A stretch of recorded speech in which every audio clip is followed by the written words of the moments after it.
set.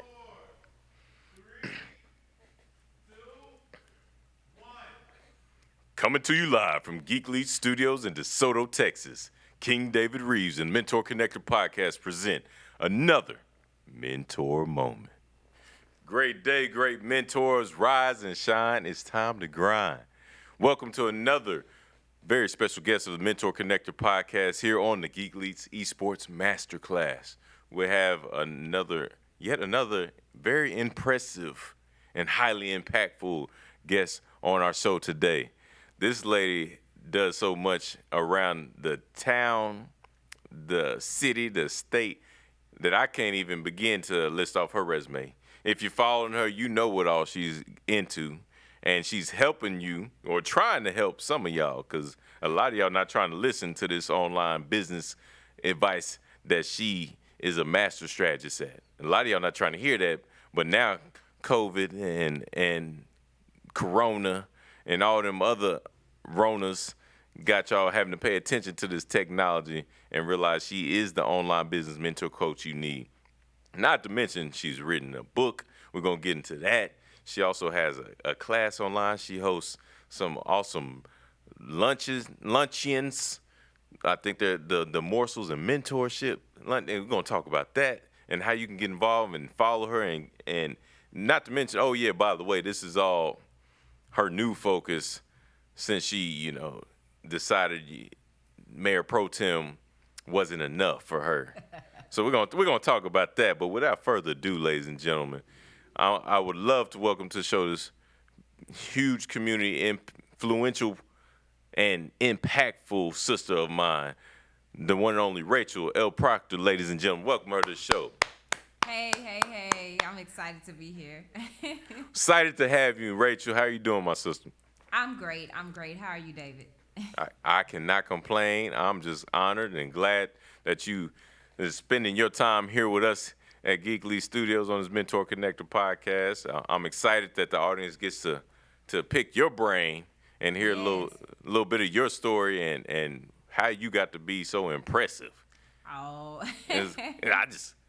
I just don't even know where to begin. But I know that to every great story there is some struggle and some failures that you had to overcome to persevere to get to where you are.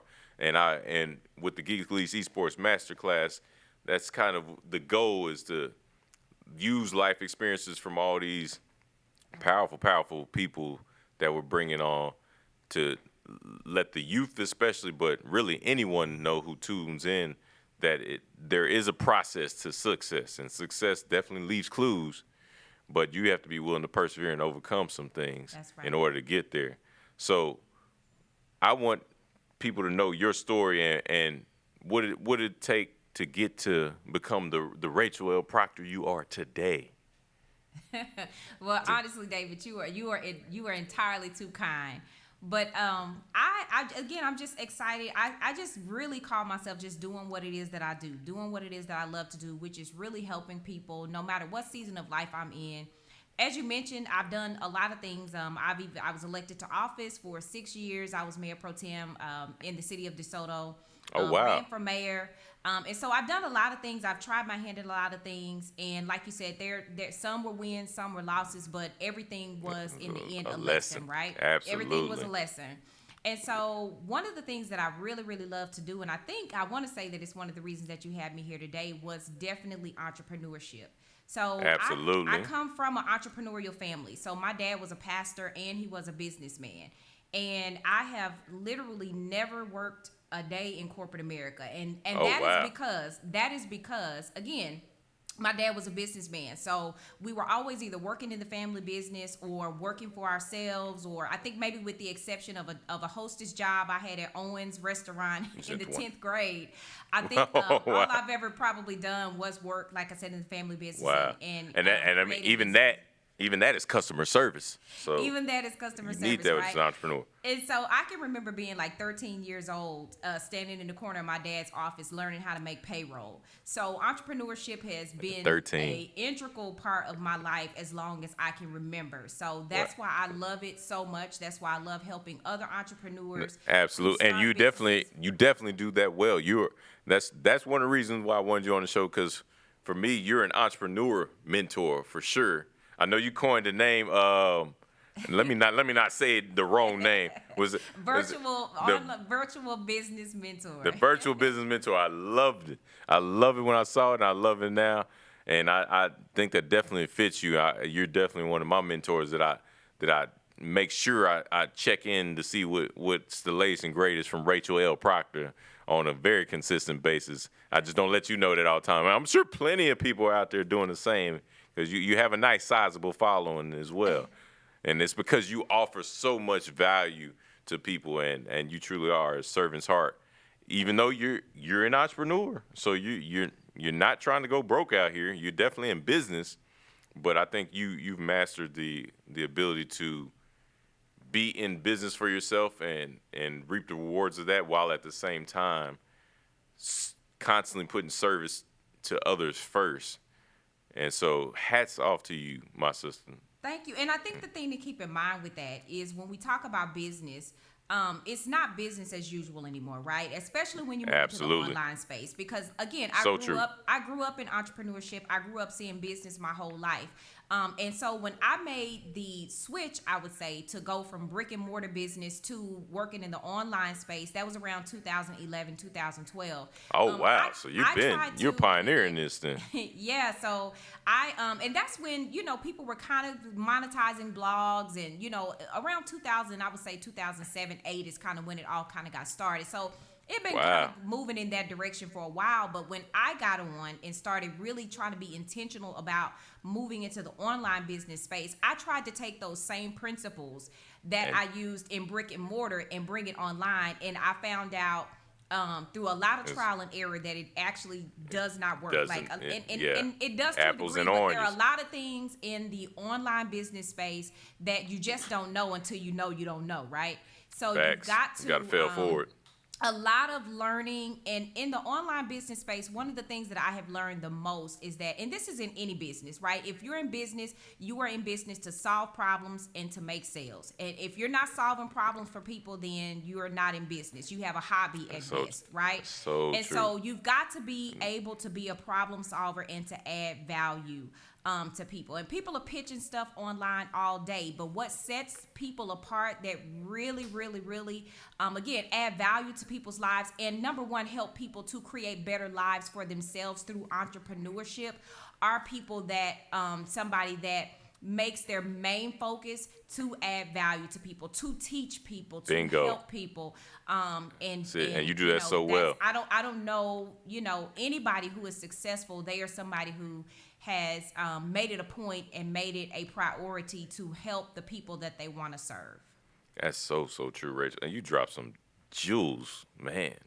Those some serious gems right there. And you said two different things that actually reminded me of one of Dallas's favorite mentors out there, Mr. Mark Cuban. Talking about the problem solving. He says sales cures all. So you can complain about all the problems and issues you have going on, but ultimately the biggest problem you have is sales. Right. No company succeeds without it. And the more problems you solve for people, the more sales you drive. Right. So that's one thing. And then also just you being the virtual business mentor, he also mentioned how you should have a mentor for every aspect of your life. And I think a lot of people see a mentor as that one person you go to for all your answers, right, about every aspect of your life. And it's like, no. You need a business mentor / entrepreneur mentor. You also could have a different, especially online, virtual. That's a whole nother ball game. But you could have a financial mentor. You could have a relationship and / marriage mentor. Or you need a spiritual mentor and advisor, especially. And so you need all these for different areas of your life. And I think a lot of people miss out on the importance of that. And for you, how did you know that was important? And who are your mentors that helped you to see the importance of having a mentor in your life?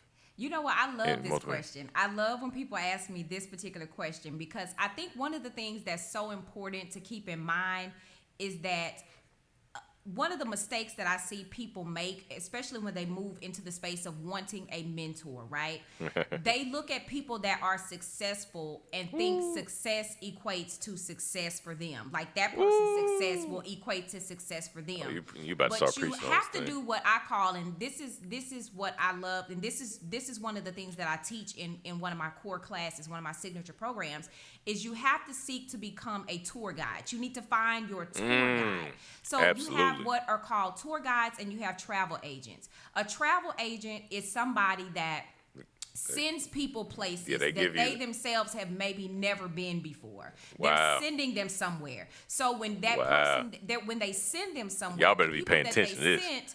Still have the propensity to possibly get lost because there's nobody there to show them the way. There's nobody there to tell them what to expect when they get there and where to go when they get there. But when you become a tour guide and find a tour guide, you found somebody that has been to that place time and time again, right? Yes. A person that knows the shortcuts, a person that knows the places that you need to stay away from. Yes. And you have to seek all the potholes someone's that ditch the valley. Tour guide. Somebody that, and that's why I always say, generally the people that we're called to help are previous versions of ourselves.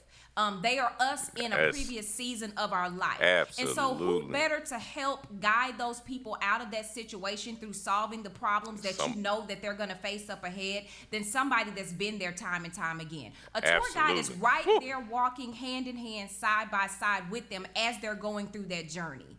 And so especially in the online business space, especially when you're in what I call the wisdom business, meaning you want to package your expertise, you want to package your knowledge, you want to package your skills and sell access to that information to other people. You have to be somebody who has receipts and that's willing to basically be vulnerable and show them that you too know what it feels like to be them. Absolutely. You know what it feels like to be them. And that to me is what makes a good mentor.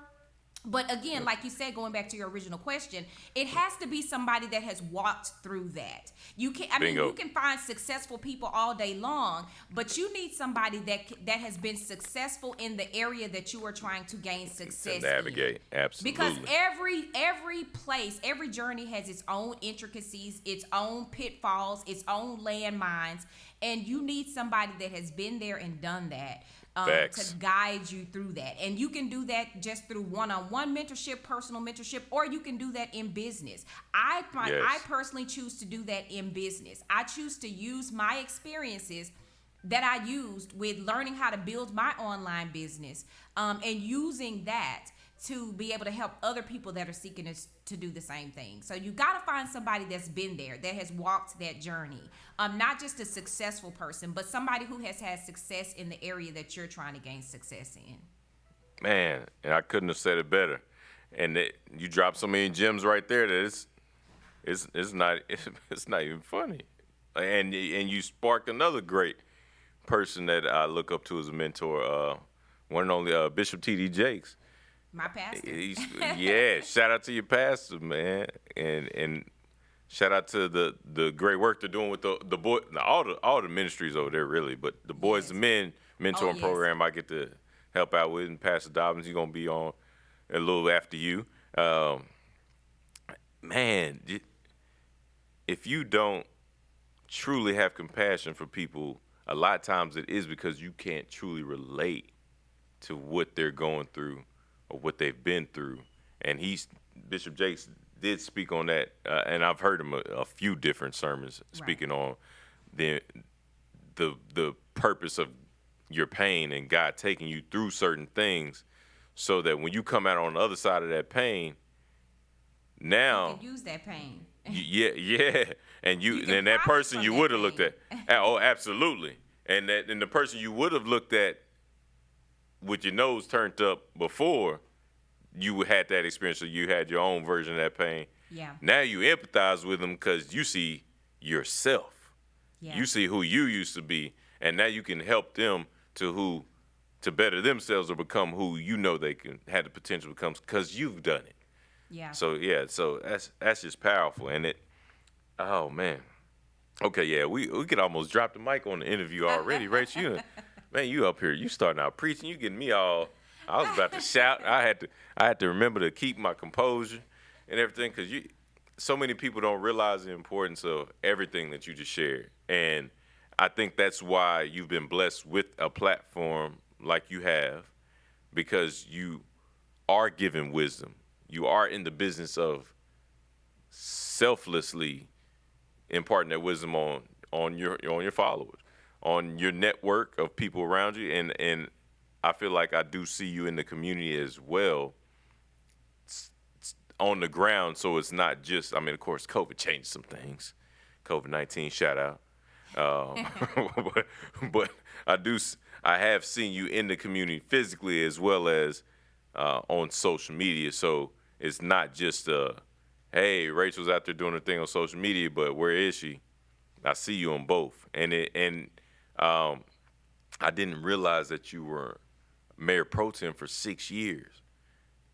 I was Mayor Pro Tem for 3, on council for 6 total. Yeah, so I was Mayor Pro Tem for 3. Mm-hmm. Got you. Okay, yeah, so you held that position.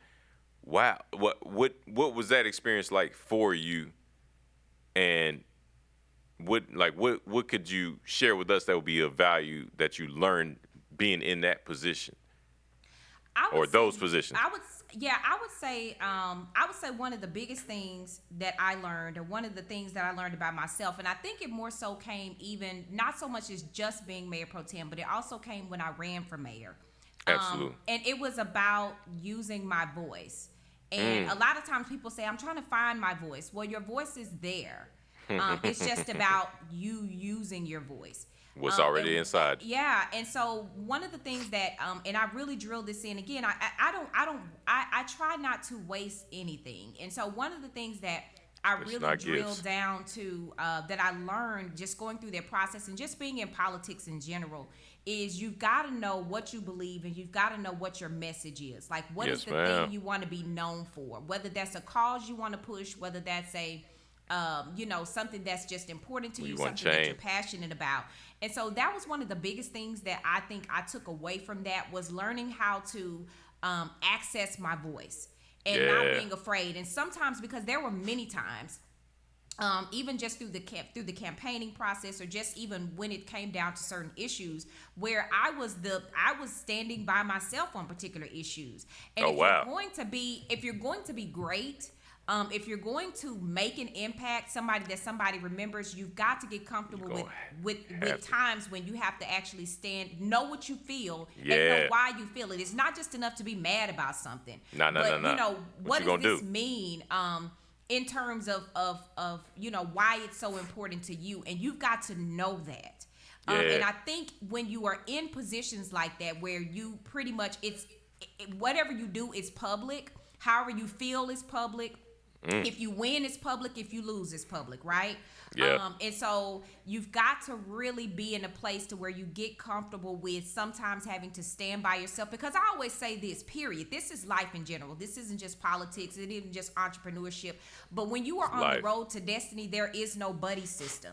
And I think a lot of times the thing that really, really, really hinders people in business is that they're waiting on people to support them. They're waiting on family and friends to buy their product. They're waiting on this person to say and approve this. They're waiting on these people to validate them. And you've got to realize that sometimes it's just going to be you and God and the vision He gave you. Woo, you just preached to me right there. And so, you got to calm down with all this.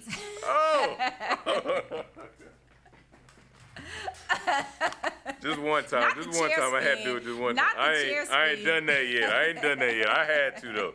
As you speaking straight to me, I told you I got to sign up for your online business mentoring, your coaching, your class. I'm going to show up to one of them women luncheons. Show up and put a wig on. I'm going to say, I lost all my hair. Because it's true. It's true. Man, well, I just keep it real. And this is waiting. One thing you will learn about me if it's my trainings, if it's my events, if it's just you and me having coffee, I keep it real. Absolutely. Okay? I keep it real because I wanted somebody to keep it real with me. It's not always easy to hear it when people keep it real. But this is the thing, and especially as it pertains to wanting people to support your business. This is the thing with friends and family and supporting your business.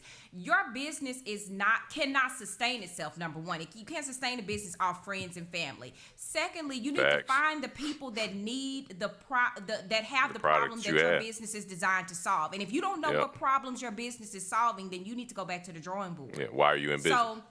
Why are you in business? And so you've got to realize that we don't want the mindset to go into it to say my friends and family, people have to support me. You need to find the people that need what you have. And that may not be friends and family. It may be friends and family. Okay. Yeah. But chances are it's not. Yeah. And so a lot of times friends and family hop on once the other people are supporting you first. Yeah. And even if they never hop on. You know what I'm saying? Like, your business is called to greater. And this is the thing. I always tell people, you have to approach business with a growth mindset.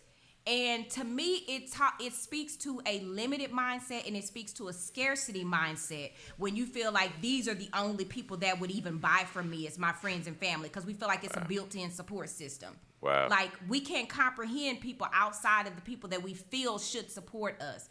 And so it speaks to a scarcity mindset. But I always tell people, especially when they're looking for, people are always asking me about tech things and systems and how to build funnels and all of this.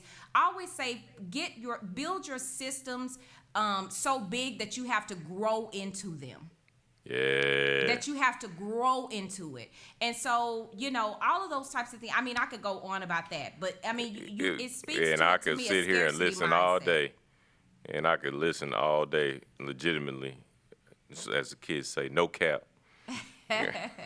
Because this is what I've been needing. So I know this is adding value to the lives of anybody who's in our audience listening. And I'm blown away, right? Because and for those of y'all who don't even understand why I'm blown away, it's not for you. And now Rachel L. Proctor's helped me understand that I don't have to worry about whether or not it's for you, even if you are my family member, because somebody somewhere is going to find immense value in this, and it's going to help those who need it. And it may not be you today. It may be you tomorrow, though. I mean, you know where to look, too. Yeah. And you know who to ask for help and resources, because you need to reach out to Rachel Proctor. You need to also... Yeah, she here. RachelProctor.com. Bam. And that's the same name on Instagram.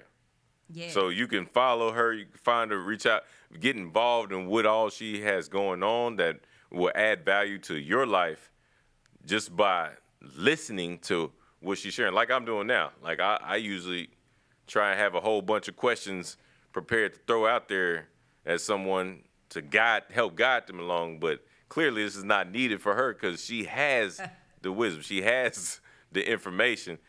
She's literally just waiting for people like yourself to grow wise enough to take advantage of what she's putting out there in the atmosphere. And so, with that being said, Rachel, I want you to let the people know what your business is and how they can become a client if they're interested. Because you clearly have the value. I don't even have to gas up with all you're putting out here wisdom-wise. You clearly have the value, but how can I, as a potential client, get booked? Because, I do want to be coached and further mentored by Rachel Proctor. So what do I have to do to plug into all the different things you have going on? Because I went on the website. I did my research. Now, you got a lot of things I could be involved in, but rather than me just rattling them off, let everybody know what your business is and how they can get involved. Certainly. So I do a lot of basically what is online education. I consider myself at my core an online educator.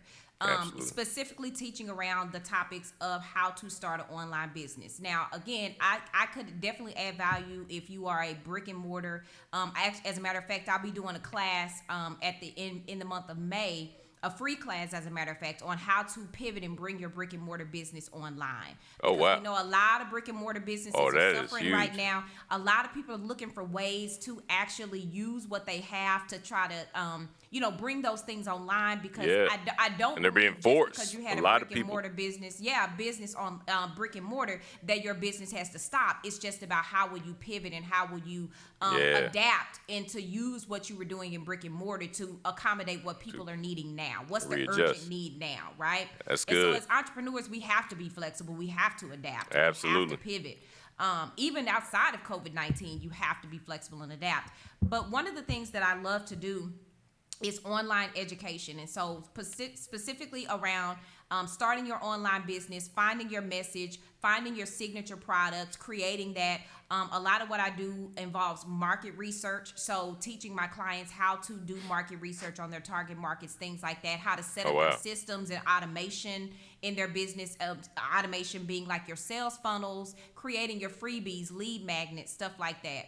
And so one of the ways that you can connect with me for free, just to kind of see if you get a feel for my teaching style, and just the things that I'm teaching, a way for you to interact at very low risk, free 99, is to sign up for one of my free Training Friday classes. Yeah, and so each and every Friday I do a free class, and basically my goal with free Training Fridays is to help you to be able to create, automate, and launch your online business. That's the only goal that I have for doing those classes. So they can range from anything from content creation to, like this Friday, we're going to be doing a class on how to bootstrap your business. So basically I'm going to be teaching you how to pre-sell your products. So if you don't have a lot of money, your change may be strange, your money might be funny right now, I'm going to show you how you can actually do that without having to have a lot of upfront money out of pocket, right?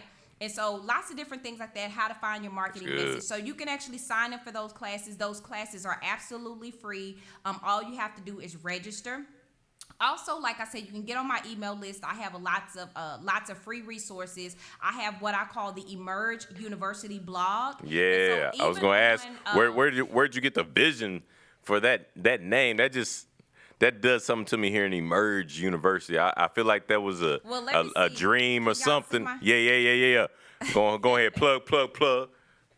So Emerge is Emerge actually goes all the way back to when I first started my online business. My tagline, because I felt like I had to do all the things, right? I had to have my logo, I had to have my colors, I had to have a fancy website. Before you even started, right? None of which makes money, by the way. None of which actually makes money.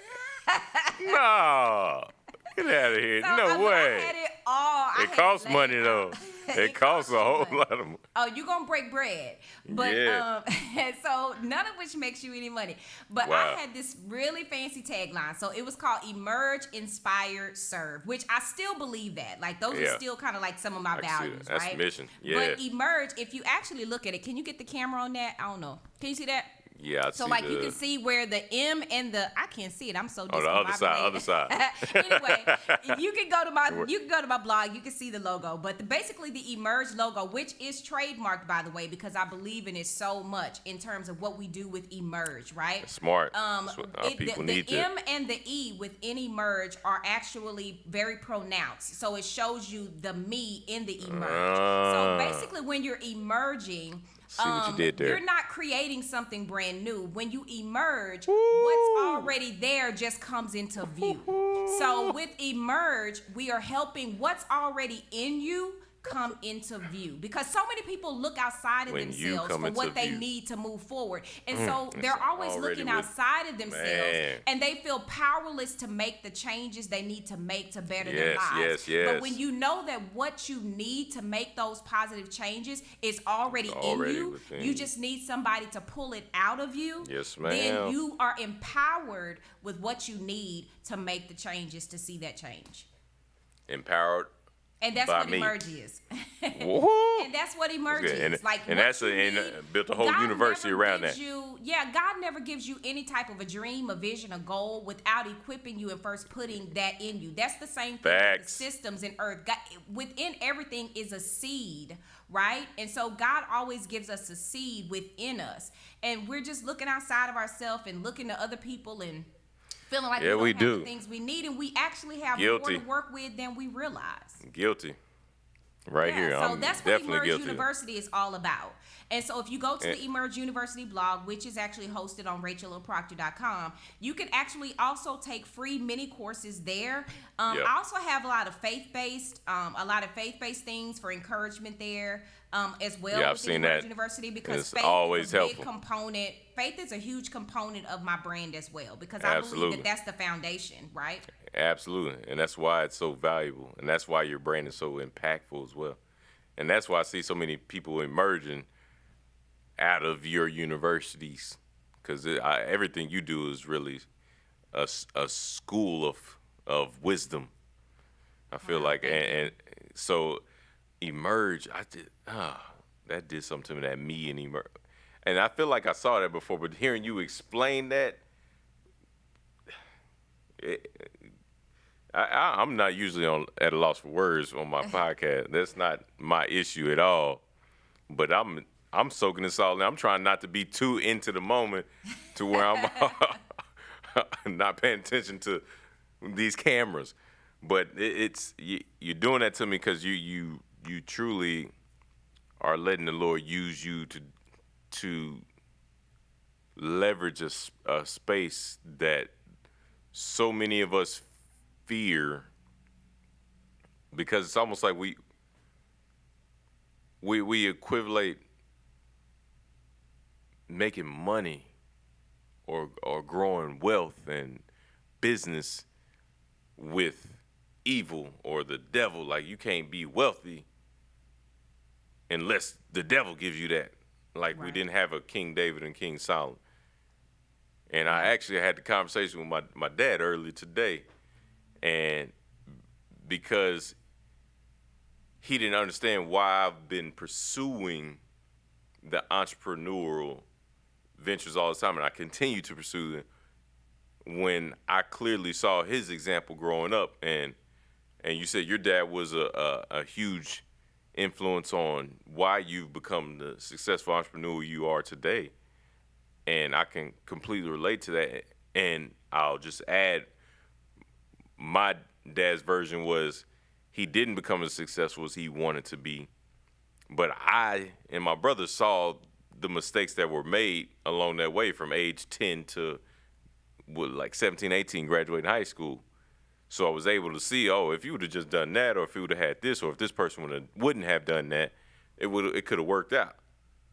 So he almost gets frustrated, which I think a lot of this baby boomer generation does with the millennials. Get frustrated that, like, why are y'all, get a real job, get something with some job security, get something with some benefits and retire. But millennials are so impact driven, and that's true. It's just like we want the business that makes us money, but we also want to make a difference and make it mean something. And I got that from Mark Cuban as well. But how do you balance the two in a society where it feels like there's a conflict of interest between generations? It's like that's almost like a generational gap. We're butting heads because we think business is bad, or business or in wealth building is associated with evil. Like, you can't be successful doing good or being positive and doing it for God. Yeah, I think, and there's a lot that I could say about that, even from a faith-based perspective, looking at our views, and a lot of what makes us feel like that making money is evil and that making money is bad. And I actually have read this book, and I recommend this book to anybody. and it's called The Millionaire Mentality. Oh, It's called The Millionaire Mentality by Gary Whetstone, and it's actually not what you think the book is about. But the book is about, it kind of talks and takes us all the way back to the Garden of Eden when we talk about the gardens that were planted that Adam was to tend, and to kind of speed it up. Basically, God is really calling us to find the garden that he's already planted. Because some of us are trying to plant the garden, and that's why work feels hard. Yeah. Because when he called us just to tend, when he called us to tend those particular gardens, what he's already planted. Wow. And so some of us are trying to, that's why work feels hard for us. And I just don't believe that we serve a God that wants us to not prosper. I've never gathered that anywhere reading any scripture in the Bible that we serve a God that doesn't want us to be prosperous. Because when, number one, for his name's sake, right? Exactly. It gives him the glory. He gets the glory from that. And so I think, and we actually had this conversation in our ministerial class about just the different generations. And I don't even know if it's so much of a generational thing than it is more almost of kind of somewhat of like and I won't say that it's a faith thing, I'm just because I haven't really thought that through, I won't go there. But don't worry. No. I think it's one of those things that, it goes back to kind of what I said in the beginning. A lot of us spend a lot of time trying to convince people of the calling that God has already placed on our life, and convince people to be on board. And sometimes, this is just sometimes, I never make an absolute statement. It's not that people don't support you. Right. Sometimes it's they don't know how to support you. Right. Sometimes because oftentimes we don't even have a frame of reference for what God is calling us to. And so if we can't even always see it clearly, it's never been done before. And if we don't have a frame of reference for it and we're blazing a new trail, we can't explain it. A lot of times parents and family and people that love us just don't want to see us fail, or they don't want to see us hurt, or they don't want to see us mess up. But that comes with the territory. Yes, and a lot of it is not even that they don't want to support us. It's just that they don't know how to support. And so sometimes that comes through communication. Sometimes that comes through communication on how they can support you through what it is that you're trying to do. Ask them for their support, because sometimes people don't know, that hey, I really need your support on this. I understand that you may not get it all the way, and I don't even understand it sometimes. I'm trusting God, just like anybody, that God is called to do anything. But asking for their support, and if they don't, sometimes that's one of those things. You got to keep it moving, knowing that if God called you to it, he's going to see you through it. And at the risk of sounding like a cliche, you really do have to hold on to that in those moments where you begin to doubt. Yeah, when you begin to doubt. See it. And when you don't really see the way clear, knowing that, like James 1:5 says, if any man lacks wisdom, let him ask of God, who gives it freely, right? To all. So I think that's where your faith gets its workout. It's truly is in those moments. That's where you build those muscles. If we felt supported and coddled every time, something happened, that doesn't really give our faith anything to do. Facts. And that doesn't give our faith anything to do, and it doesn't give us and we don't deserve it at that point. Yeah. You don't deserve it. You're speaking straight to me, and I purposefully planted that question because I wanted people to get an appetizer of what it sounds like for your I think you call them business discovery calls. Is that correct? That's right. Okay. That, I think that was a good sample, because that's definitely a real issue I'm battling. My parents trying to figure out how to support me as the vision keeps taking off and growing larger, and I can't explain it always, but I know, even my wife sometimes, I know I have to trust that the Lord is guiding me and say, hey, I'm going to do this regardless, because people need this information right here. Yeah. People need to hear from mentors that aren't just athletes or entertainers, and know that you can be successful, and it's okay to be successful. It's okay to make money, because really money is just a tool to do more of what it is that you truly want to do and you truly are about. which is hopefully good and positive. Money answers all things. That's Bible. We don't quote that one often, though. Yeah, no, we don't. We don't. We don't. We quote this, the root of all evil, but it says, no, the love of money is the root of all evil.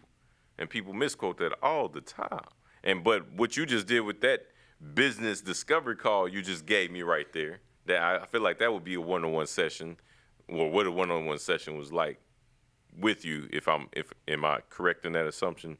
Mm-hmm. Is that yes, you are. Okay, because what you just gave me helped me tremendously, and I literally triggered my thought process to think about us being in Geek Leads and the new, man, this new industry to some, but it's actually been around a while. Yeah. But of professional gaming, now it's right here in the heart of DeSoto, thanks to Danny Martin and his whole team. But also just opened up in Fort Worth with a 25,000 square foot arena, and has one coming in Arlington. Professional gaming is what the foundation is. But how many kids play games whose parents don't understand that there actually is potential for that being a career now? For it to be a career, right. And so that conversation, how you communicate that back to what you're saying, that's what makes all the difference this day and age. Yeah, I think it's one of those things. It's like we've got to be able to adapt. We've got to be able to stay in a place of learning and evolving. If you resist change, you resist becoming a better you. Woo. If you resist change, you resist. I'm gonna say it again. Man, you can't pay. You resist becoming a better you. What if the butterfly told God? What if the caterpillar told God, "Hey, God, I ain't going in the cocoon. I'm good. I'm good. You know, it's scary in there. It's tight. You know, I don't know what I'm come out. You know, You know, you're not who you were, but you're not who you're going to be. What if he resisted going into the very thing that was designed to take him into the best moment of his life, into his destiny? Woo. Because he didn't understand it. Or because he didn't see the way clear. He didn't know how it was going to happen. Like, how's it all this going to come together? Yeah, I want to see. But the best entrepreneurs and the people that become great, the people that you still know their name, we're still talking about them 50 years later, hundreds of years later, are the people that went into the cocoon. Wow. Even when they didn't understand it, they didn't know what was happening. They didn't know what they were going to be like when they came out on the other side. They just knew instinctively. Because this is some of the things to me. I can be very intentional. I'm a planner by nature. But I will say that the things that actually drove my life in terms of destiny moves, I'm not talking about just experiences and stuff like that, but real destiny moments of my life were more instinctive than they were intentional. It was like, I don't know why God is telling me not to do this and to do this. This right here doesn't even make sense. But I know I just better listen. But it was something instinctively that said, this is what you are supposed to do. And I believe that the best entrepreneurs, the best leaders, those people that make their mark on the world have those instinctive moments. Because sometimes we overthink it, right? It's like, okay, you're overthinking it. Just a lot of time. You know, in my case. We overthink it and we end up missing the moment. Yeah, missing that blessing. You know, because the thing about it is we say, well, what's for me is for me. It's going to always be for me. Not really. No. I know Charlamagne mentioned that one time. Yeah, you have to take advantage of the opportunity of the lifetime within the lifetime of the opportunity. Yes, that's good. I like that. And so many people miss that. And when you were talking about being a forever learner and always being adaptable change, made me think of Warren Buffett at 83, who still reads anywhere from 4 to 6 hours a day. Yeah. And I mean, of course, you know, he makes time to build his wealth as one of the wealthiest men in the world. But how does he still find time or see it as important at 83 to do all that learning on a daily basis? Mark Cuban, same way. Bill Gates, same way. Because he's made it a must and not a should. Woo. It's a must that I read 4 to 5 hours a day, not a should. We all know what we should do. Yeah, but what are we going to make a must? That we must do it to be successful. We've given ourselves too many options. See. You got to make it a must. And that's why again, that's what separates the greats from those we never hear about again. Facts. They have made the things that they must do repeatedly, day in and day out, a requirement. It's a requirement. It's not an option that I do this. It's not an option that I study. Like working it's not out, an option that I read my Bible. It's not an option that I pray. It's a must. And so, to me, it's just that simple. It's like because we've given ourselves too many options. So we feel like we always, if this don't work, if this doesn't work, then I'll just fall back on this. I would say that success hurt me more than failure did. And I'm going to tell you why. Because success, I was successful in my brick and mortar business.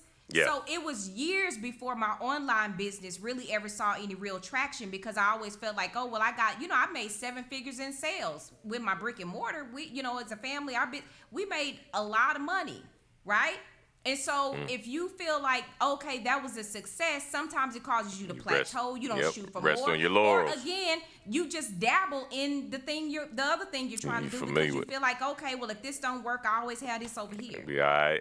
Yep. But if you got to hit it hard and you don't have any other choice but for this to work, like you approach it with a whole different mentality. Like, this has to work. Facts. And I would say that for me, for years, I idled around what I really knew I should have been doing, and really going all in on this online business thing here, this thing that I've grown to love now, and even become known for more than I'm known for brick and mortar business, but become known for that, because I got serious and I finally threw my whole self at it. Yeah. But if I would have gotten there quicker if I didn't feel like I had all these other safety nets. Yeah. So like you said, Bishop Jakes referred to, or always refers to throwing yourself your whole self at it. And I think so many people miss out on that cocoon experience. They're afraid to throw themselves into a cocoon, because a cocoon represents that struggle, that I have to go into something in the isolation and struggle to emerge, to truly pull out of me what has always been there to begin with. I just haven't taken time to figure out what that is and how to leverage that to help others and to grow and to profit for my own self. And at the same time, that cocoon sounds a whole lot like what people are forced to do right now with COVID-19. Yes. So a lot of people being forced into this cocoon. And a whole lot of creativity and ideas are being birthed out of these cocoons. Yes. At the same time as a whole lot of people are wasting time and wasting this valuable moment. Why aren't you wasting that time? Because I think that, again, like I said, I think that there are sometimes a small window of opportunity, and I always say, strike while the iron is hot. Absolutely. And I know for me, and I'll say this, let me preface it with this. I actually, when we were getting ready to go into all of this at the beginning of March, when all of this kind of was coming down the pipeline, God actually gave me I won't say a revelation, because I don't want to get super spiritual right now, but it really was a revelation. I mean, it don't come from nowhere else. I'm sorry. Yeah, that's true. So let me just go. Hallucination. He gave me a revelation, and I actually have been meaning to do a video about this. I still haven't done a video. I've been promising my audience and friends a video about this. You got to do it. With some Speaking as a member of your audience. With some things God revealed to me about this coronavirus. For some reason, I don't know, I just whenever I'm studying things, or I'm trying to kind of figure out, kind of get some understanding about what's happening. Yeah, what's really happening. I will actually look up the definitions of words. And so I actually Googled the definition of corona. And corona actually means crown, right? So I'm like, ooh, I said, this is a sermon. I can preach this, right? Not really, right? So I said well, what does it mean? So I said, let me look up every scripture that has the word crown in it. It's got to be something scripture related. Like, this is something. I know there's some scripture that talks about a crown. Gotta be and tight. So I looked up every single scripture, came up with nothing, right? So I'm like, okay, God, now what? This I was hot for a minute there. I was like, okay, this corona mean crown, I was on to something. It's gotta be something to this. And I just sat there and I was actually I said, you know what? For some reason, I started, and I can't remember exactly what like the process was, this bunny trail I was on that night, but I ended up looking up the stages of birth. I ended up looking up the stages of birth because I was like, oh God, no. That's what it was. I found the scripture. I think it's a scripture in Matthew when it talks about the earth is groaning and it talks about the labor pains and everybody's in the same pain. So I think why I ended up looking up the stages of birth. Okay, I'm getting to it. That makes sense. That connects. So I ended up looking up this and it said crowning. Yeah. And I said, there it is. I was like, okay, so there's the connection. Oh, but this baby's is the crowning. thing that I learned about the stage of crowning that sent me into a period of sabbatical in that moment, okay? To where I needed to stop pumping the brakes. Because they say crowning is when you are in the stage of labor, when you are closest to birthing the baby. Oh my goodness. They say the woman's natural tendency is to push harder, but actually they want you to push less. The closer you get to actually birthing the thing that you are birthing. And when I tell you they hit me like a Mack truck, because as an entrepreneur, we are problem solvers. And I'm like, okay, they're shutting stuff down. We don't know if we're going to be able to be open. Let us find solutions. Like, we got to find we've solutions. never been faced with this. No. And God said, pump the brakes. Wow. I want everybody to slow down. You are closer than you've ever been to birthing the thing that you are called to birth in the earth. Yeah. And you are trying to push harder, and I am telling you to pace yourself. We never see Jesus run anywhere in the Bible. Have we ever seen Jesus running somewhere? Never that. He was always... He paced. Pacing. And God said, Rachel, this is the season for you to pump the brakes. Do not push. And pacing. So hundreds of thousands of miracles. You are closer than you've ever been to birthing what I've called you to birth. And this is, it still give me chills. Like, literally when I was sitting there, I was like, God, that is what you were, like, you sent me. Yeah, you messing me up right now. You sent me through all of that. I'm going to have to rewatch this. To say, pace yourself, because my natural tendency like, as an entrepreneur, I got to figure it out. I got to put stuff in place. I got to work this out. I got to have a solution. My staff is going to want answers. They're going to want to know. Pace. Hurry. Yep. And so God said, you need to take a break from social. You need to take a break. I know it's going to be hard because you're like, oh, people are going to lose interest in what I got to offer. People are going to forget about me. No, they're not, Rachel. No, they're not. As soon as you hop back, they're going to be glad you came back. But this is the thing that I learned out of the many lessons, and we don't even have time to I don't have time to give you everything. We'd be here all night. I appreciate you sharing what you do. One of the things that I learned here, and not only that, I just pretty much gave you kind of an overview of what I learned. But the thing that came out of that, one of the things that was so that proved that I was on target with what God showed me, was I've been trying to actually redo my website for 6 months. Like, I don't know, and like, that's like my thing. Like, I love design. I love, like, I was like, why is it so hard for me to actually get this website redone?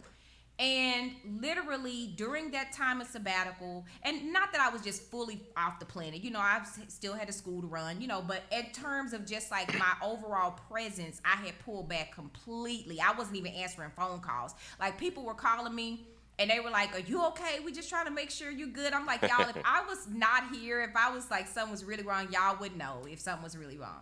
But, like, literally, I sat down one night, and God had literally downloaded everything. And I changed my entire website, including, like, my funnels, everything that went to my website in 3 hours. It took me 6 months of going around that same mountain. And when I had clarity, the clarity that I got in that month of just like pulling back was unlike anything I'd ever had and it was like a flash of inspiration. That's why I said you got to strike while the iron is hot. And it goes back to your original thing about this season that is unprecedented, and who knows if we'll ever see anything like this again. No. But you've got to strike while the iron is hot, because sometimes all it is a flash, and you got to capture that moment. And so I just urge everybody not to waste this time. Like, whatever it is, if you are unclear, James 1:5, ask God. He gives you wisdom. He wants you. Why? We don't serve a God, like I said, we don't serve a God that doesn't want us to be successful. Like, it breaks my heart to see us. We weren't even 2 weeks in, and like people having to be off their jobs or this or getting laid off or businesses closing. 2 weeks took some people out of the game. 2 weeks financially. Because so many people living paycheck to paycheck. 2 weeks. And that breaks my heart. And even with entrepreneurs, you know, 2 weeks of like no sales or a month, businesses. You know, they don't have enough to sustain. And that's what I feel like in this kind of, with me getting back into, is my mission. Absolutely. Like, I'm not saying you have to be an entrepreneur. I don't believe everybody's called to be an entrepreneur. You may have a side hustle, but I believe this day and age, everybody thinks they should. I think that everybody needs to have something, though, that they can kind of pull out to get some extra streams of income that they can pull when something else kind of goes down. You don't need to just not have anything. And I believe that God gives us all things that we can monetize. And so that's why I'm so big on that tour guide. Remember at the very beginning, I talked about becoming a tour guide for somebody, because that way you can create digital courses. You can write books. Not just a travel agent. All of these things. Not anybody that's just sending people, but use that pain to profit you.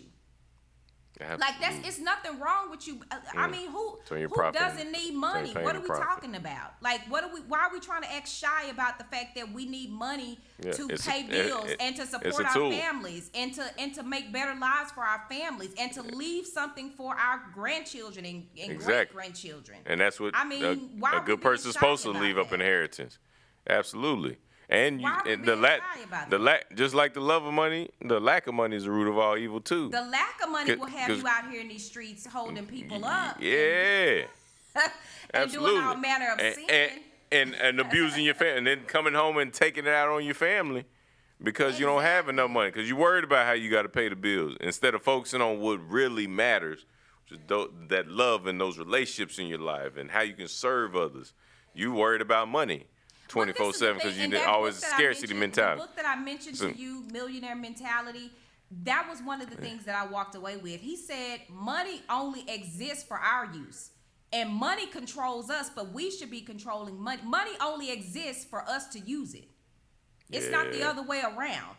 And some people are living and working and striving after money, but money should chase us down. If we are working and tending the fields that God have already placed for us, using our gifts, using our talents, and multiplying those particular things, then money only exists because we need it, not the other way around. Yep, the money will follow. Absolutely, because it's just a tool. It's just a tool. And it'll, like Oprah says, it'll just make you more of who you already truly were. Are. Mm-hmm. And so, with all this being said and all this going on, can you consider this your best year ever? Yes. No. Like how I did that there. Ladies and gentlemen, she has a book entitled My Best Year Ever. And we want to drop that in there because I feel like it's before its time, because this was a funny season, seeing so many people looking forward to 2020, the vision being clear. And then we get to 2020 and it feels like January took forever, and then you lost Kobe and Gigi in January. And then you had some other tragedies happen in February, and really this started the Corona and COVID-19. That kind of started rolling out around that time frame to the point you come back from spring break and it's lockdown. But people feel like, the majority of people are feeling like, well, this couldn't possibly be the best year ever for me. Now that all this has gone on, 2020, man. I mean, of course, a lot of students are missing out on their senior event, like prom or whatnot, or even college, the graduation. So they're feeling like they've been giving the shaft. But is this? I see the light in the tunnel. I feel like what we're talking about, the cocoon and going into that isolation to figure out who you really are and what your vision is really supposed to be, and let God download into you. I feel like this is very much a lot of people's best year ever. The quality family time you're being forced to have right now.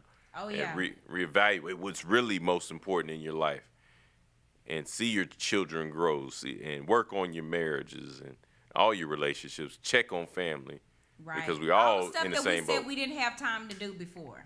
Bingo. There you go. When we thought we were having best, is that what the book is about? Because I feel like some people might want to get the book just to get some encouragement. Is that? I noticed that it was before 2020. Yeah. All this happened. So, what's that book about? That book is My Best Year Ever. It's it's almost like a book that helps you to journal. So a lot of it is questions. So it's My Best Year Ever, 12 lessons to help you make this a year to remember. Okay. Oh, yeah. So my thing is That's good. Going back to kind of the cocoon and the butterfly example.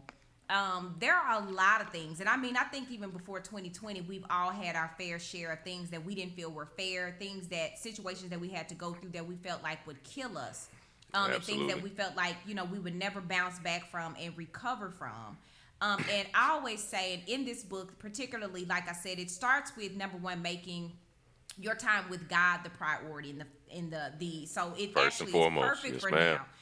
With just resetting your priorities in regards to how you structure your day, right? Because everything starts with how you win the day. And so my thing is that it doesn't matter. It's Corona now, but it's going to be something else later. Yeah, right? It's always going to be something. It's all about how you utilize what you go through, and again, just to propel I heard Bishop say this: the same thing that melts the wax hardens the clay. Okay. Yes, indeed. So it's all about we all are hit with struggles. We're all hit with trials, but it really shows you what you're made out of when you are hit with those particular things. So you're going to react one or two ways depending on what you're really made out of and what's really in you. And I always say that a lot of times the thing we think is going to bury us, the thing that we think is our tomb, is really just our cocoon. It's really the thing that God has to do and the place that he has to put us in, because a lot of times if God really showed you who you were to be in all of your greatness. And I don't want to use that term greatness lightly as though it's some cliche, but I believe that there is greatness in everybody. Everyone. I believe that Absolutely. because God doesn't make spare people. No. Right? You don't make any junk either. Before we were ever a person, we were a purpose. We were only the person that we are now, created with our personality and our unique talents and our skills to fulfill the very purpose that was predestined before we were ever born. Jeremiah 1:5, right? So before we were ever even who we were, before our mama met our daddy, we were a purpose. And so when you realize that you're not a spare person, like some act of randomness, it helps you to understand that, okay, if I'm going through this, then there must be something that God is trying to bring out of me by taking me through this. Exactly. So I can go what are you developing in me by taking me through this? I can think back of even like 2008, 2009, what a season again that I felt like I literally was going to die in. Like, I will never say what I wouldn't do in terms of things that low places that I was in that moment because of the things that I was going through, right? And so you just have to say that, okay, there has to be a reason for this. And I believe that just like God did the children of Israel, and just like Christ even showed us through his example, the suffering was to bring us to a place of obedience, to where we would live by every word that proceeds out of the mouth of God. It's to bring us to that place of obedience. And so when we look at it that way, that there's some rationale behind the things that we go through, we will use that again. Purpose for the pain. We won't resist it, but we will embrace it, knowing that if we make it through that, which we've survived 100% of our bad days so far. Okay, if you're still listening, if you're listening to this, you have survived 100%. You have survived 100% of your bad days, so you will make it through that thing too. Yes. And when you realize it and look at that way, that you have a purpose, like there's a bigger reason. And we have to be careful with that too, because I don't like to get these great, sometimes we get these grandiose ideas of what greatness is, right? Yeah. So greatness could be you being the greatest mother you can be to your Exactly. kids, or the greatest father, or the greatest husband that you can be to your the greatest spouse, you right? you can be. Yeah, and so it doesn't mean that you're gonna be this household name all the time. It might, Right, but not all the time. But we're comparing ourselves to others out there. Quit comparing yourself to that household name. Yeah, and so that's what makes us feel like we're not great. Or not enough. Because it's not Absolutely. this thing that we've considered to be success. But you have to determine, what is success for me? Yes. Like, what does success look like for me? Success for me today might just be getting out of the bed. You know what I'm saying? And putting on my clothes and picking myself up out of what I'm going through, and actually being kind to people in spite of what I'm going through. If I can do that today, I have been successful. Facts. So you have to figure out what is success for you in this, because there's more than one way to be successful in any arena. Bingo. And that's what I want the people to know, especially our audience, our younger audience, because you may inspire after that household name, as you put it, that celebrity that you idolize.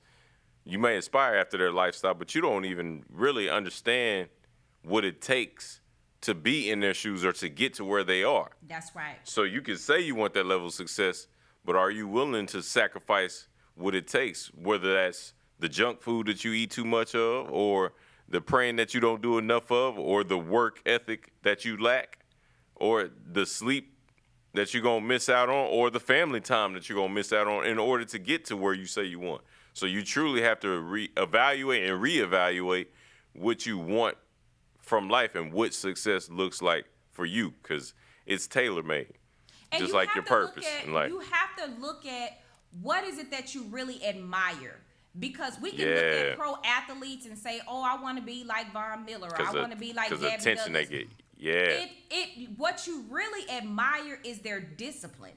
Bingo. You don't admire the lifestyle and this and the stuff that you can see. You admire actually the stuff that you can't see. Yep, and that's the hours that they good from the great, the average. Yeah, you're looking at the stuff that you can see, but what you actually admire and what has driven their success are the things that you can't see. It's no sense in me being jealous of Gabby Douglas and her success if I know I'm not about to get up at 3:00 in the morning and work every out morning and do the things that she's done to achieve. It's no sense in me envying that and being jealous of her if I know I'm not about to put in the work. But a lot of times people, they don't see that. And so they get this misconception of what it really takes to be great, because you're thinking what you want is this thing you can see, but what you really admire is their level of discipline, whether you admit it or know it or not. That's what you admire. Whether you admit it. Absolutely. And that's what Denzel Washington, another great, said, the distance between your dreams and reality takes discipline and consistency. So distance between your dreams and reality is discipline and consistency. That's what people miss. Yeah. Because it's not good enough to just be disciplined that one day. You wake up tomorrow and you have a whole perfect day of working out, eating right, and knocking out your goals, working hard, and then tomorrow you do the exact opposite. You're not going to get to your reality. Your dreams are not going to become reality. They're going to just be dreams, which will ultimately, he also said, which will ultimately fuel disappointment. And Diddy said, if you haven't caught your dreams yet, and you're still chasing your dreams, you're not running fast enough. Well, so run harder. And that's what you motivated me to do, my sister. So I thank you for coming on and talking about all of this and letting us know what it really takes. And I'm excited to find out more information to help not only me as a person, but me in online business and everything else that I'm going to be picking your brain about now that I know you're open to me actually reaching out. I thought you was going to be too busy, too booked. I know you're busy. But I really do admire and appreciate all that you do for so many people in our community Well, thank you. I'm humbled that you even think that way, because you do so much that just truly makes me keep wanting to be better and improve myself, like our conversation was about. Like, keep being the best version of myself and figuring out what it is that we're truly supposed to be giving the world in order to fully grow into the best version of ourselves. So, because I don't want to miss out on any blessings God has for me while I'm here. Mm-hmm. So I'm really trying to work hard to be the best version of myself. And you are definitely one who is inspiring a lot of people to do that and willing to guide them in that space. And I have to know, I'm asking for a friend or a few watching, how do I register for in your online coaching and classes? Or I know you had the morsels and mentorship luncheons and any other events coming up. I want to know how to get plugged in and get involved. How do I reach out to you and plug in or follow you or register for anything you got going on? Well, the easiest way is just to go to RachelLProctor.com. That's RACHEL. Okay. The letter L again for my middle initial, then Proctor is PROCTOR.com. Okay. All of my stuff, all of my Facebook, Instagram, Twitter, everything is at Rachel L. Proctor. Rachel L. Proctor. And it looked like Rachel with two L's, but it's a middle initial. Yeah, I know some people gonna trip up on it. It's not two L's. Rachel, what's good? Hey, girl. It's like, nah. Rachel initial. L. Yes, Rachel L. So, so that's the easiest way. You can register underneath my free Training Friday link. I think the next class is, you can register for any of them up to the May 15th class. Oh, nice. Is so you can register for any of those. Also, like I said, you can find me on Instagram. That's where I'm most active at. I do tweet a little bit, so I'm over on Twitter every now and then. But like I said, I'm mostly active on Instagram. But like I said, the best way to really connect with me and to get value in terms of like my teaching and just my Q&As and stuff like that, because after each of my free Training Fridays we do have Q&A, so I offer literally specific advice. Like if some people are so open and they need help, we pull their stuff up online during the class and they're willing to share things, so you help other people by helping them. To help them get some quick wins, during those sessions. And so sometimes we go over there, usually about an hour, but a lot of times we go over if I have the time, because people just have so many questions. And so that's what I'm here for. It's just to be a servant. I know for me, I wish, I want to be the person that I wish I would have had when I was starting out. And so that's why we do this. I try to take that. That's the whole purpose behind MentorConnector. That's the whole purpose behind the app and MentorConnector. All I'm doing with this, because I want kids to get this before they graduate high school and have to be grown and do adulting without that guidance that we wish we would have had. And lastly, can I get your book on those? Can I go to RachelLProctor.com and get your book as well? Because I started taking Oprah's advice, and she said to write down and journal nightly gratitude, and it's changed my life for the better, because I'm focused on everything I'm grateful for every day, and I make sure I do it with my wife now, so it helps us to refocus on what really matters and all the blessings we're supposed to have. But I feel like your book's gonna help take that to another level, just being able to journal. So where'd I go for that? You know what? You actually can get that on my website. You actually can right now. You know what? You can go to my Instagram page. The link in my bio actually has a link to purchase the book. But you know what? Just for you, because you are David Reeves and you were so kind to me by having me on the show today. I actually have some in my car. I'll bring you one in after we get through. Y'all don't know. Y'all understand. I done got so many chills during this interview. I caught the spirit a few times. First time I spun around in my chair during the interview. And it might be last. I almost pulled a hamstring. But it was worth it. It was worth it. Because you definitely are one amazing sister, and I truly appreciate you blessing the podcast. Do you have a mentor that you would say changed your life for the better? I have a couple. I figured as much.